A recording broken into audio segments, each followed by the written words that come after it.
போலி வாக்காளர்களால் தான் 2019 நாடாளுமன்ற தேர்தலில் டி.ஆர். பாலு லட்சக்கணக்கான வாக்குகள் வித்தியாசத்தில் வெற்றி பெற்றார். தாம்பரம் தொகுதி பாஜக அமைப்பாளர் வேத சுப்பிரமணியம் குற்றச்சாட்டு.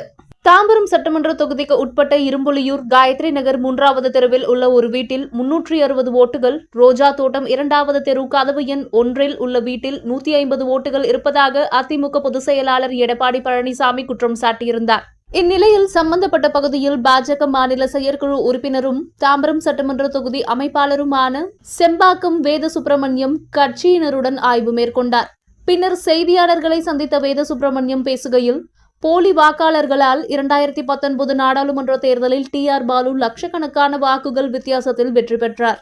எஸ்.ஐ.ஆர். மூலம் தாம்பரம் சட்டமன்ற தொகுதியில் 115வது பூத்தில், தாம்பரம் மாநகராட்சி 62வது வார்டில் அதிகளவிலான போலி வாக்குகள் உள்ளது. இதுகுறித்து ஏற்கனவே தாம்பரம் மாநகராட்சி ஆணையரும் தேர்தல் அதிகாரியுமான பாலச்சந்தரிடம் தெரிவித்துள்ளோம். சிறுபான்மையினர் வாக்கு வங்கியை எதிர்பார்த்தோ பெரும்பான்மையினர் வாக்கு வங்கியை எதிர்பார்த்தோ அரசியல் செய்கின்ற கட்சி பாரதிய ஜனதா கட்சி இல்லை. எங்களுக்கு இருக்கின்ற ஒரே அரசியல் வளர்ச்சி அரசியல் மட்டும்தான்.